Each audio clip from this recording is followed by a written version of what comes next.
Hello, salut à toi et bienvenue pour la pause. Bon, pour l'occasion, ce sera la pause café, hein. Alors, on est dimanche matin. Je m'apprête à aller terminer la toiture d'un bâtiment que je suis en train de construire. Normalement, aujourd'hui, ça devrait être couvert, ça devrait être terminé.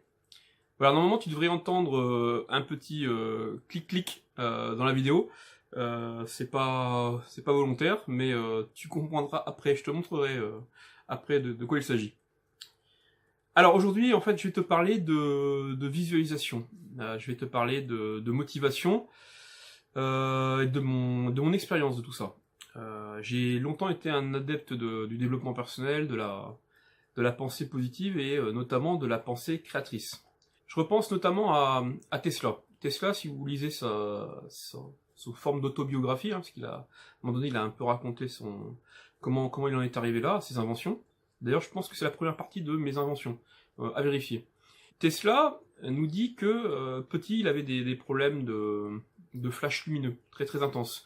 Il a dû apprendre à se concentrer, à visualiser des choses dans sa tête avant de s'endormir, pour ne pas être gêné par ces flashs lumineux qui lui donnaient des énormes maux de crâne et qui le gênaient énormément. Il faut savoir que sa mère avait le même problème et sa mère avait un cerveau de génie. Alors au final, qu'est-ce qu'il a fait Tesla? Il a réussi à visualiser dans sa tête de façon tellement intense que tout ce qu'il pouvait inventer, tout ce qu'il pouvait, avant même de passer, je dirais, à la phase création, il le modélisait dans sa tête et il faisait tourner une simulation. Alors, il disait par exemple que dans des moteurs, des choses qu'il pouvait créer avec des pièces très complexes, il pouvait le simuler dans sa tête, le faire tourner un certain temps, et observer l'usure des pièces, pour pouvoir améliorer son procédé. Donc vous voyez, avant l'existence de l'informatique, avant que nous, on passe à la version je dessine, je modélise en 3D, je passe carrément sur un système soit d'AutoCAD, ou soit carrément dans un moteur 3D, et puis je fais tourner, enfin avec en plus la gestion de la physique, hein, ça c'est encore plus complexe. Lui, en fait, il faisait tout de tête. Bon, il avait quand même un cerveau très particulier, il est pas certain, il est pas évident d'ailleurs que ce soit à la portée de l'homme commun. En tout cas, ce n'est pas du tout à ma portée. Pourtant, j'ai beaucoup travaillé ce côté-là, pouvoir visualiser quelque chose de façon tellement intense que j'ai été capable à une époque, j'ai peut-être un peu perdu cette possibilité-là, mais j'étais capable de visualiser une chose, d'y penser tellement fort que je la voyais.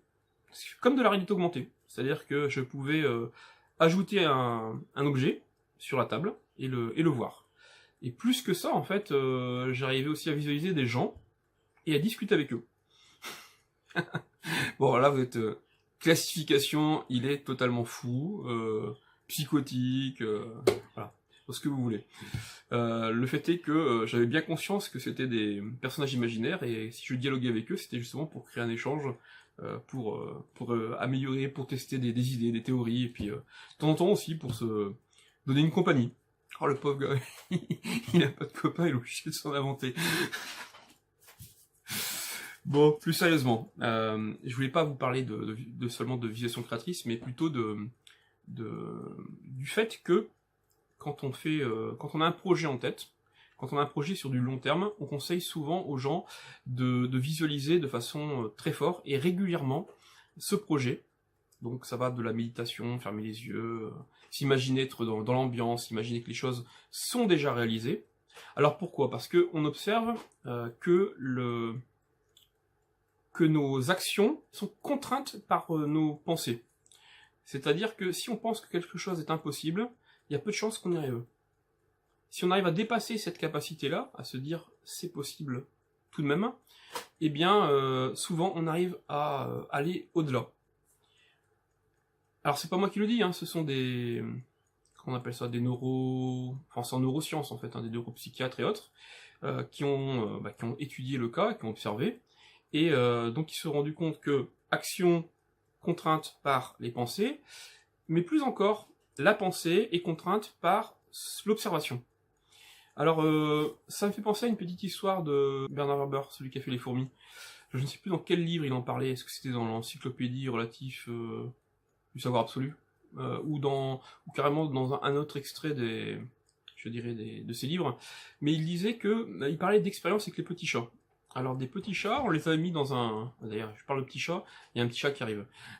On les avait mis dans un labyrinthe, et en fait on avait dessiné des lignes. Enfin, en tout cas c'est comme ça que je m'en souviens, des lignes verticales.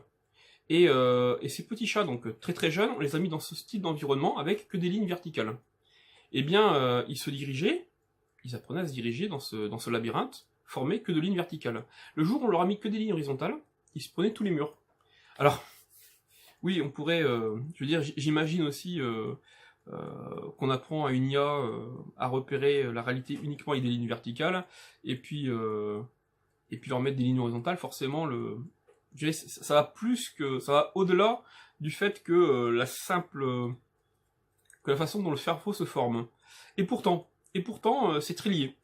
C'est très lié. Notre cerveau, au quotidien, il y a une forme de plasticité. Il évolue dans le temps. On n'arrête pas de dire qu'on perd des neurones. Enfin, ça, c'était la vieille théorie. On disait, à partir de 20 ou 25 ans, on perd des neurones chaque jour, et c'est de pire en pire. En réalité, on a remarqué qu'il y avait des cellules souches dans le cerveau, que le cerveau était capable de se régénérer, et surtout, il a tendance à s'organiser en interne.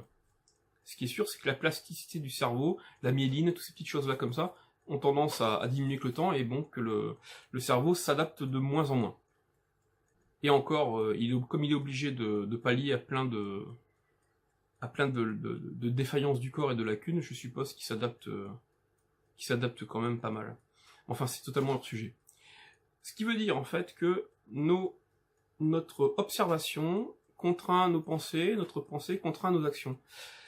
Si on est dans un environnement où il n'y a pas de gens entreprenants, qu'il n'y a pas de créatifs, qu'il n'y a pas de...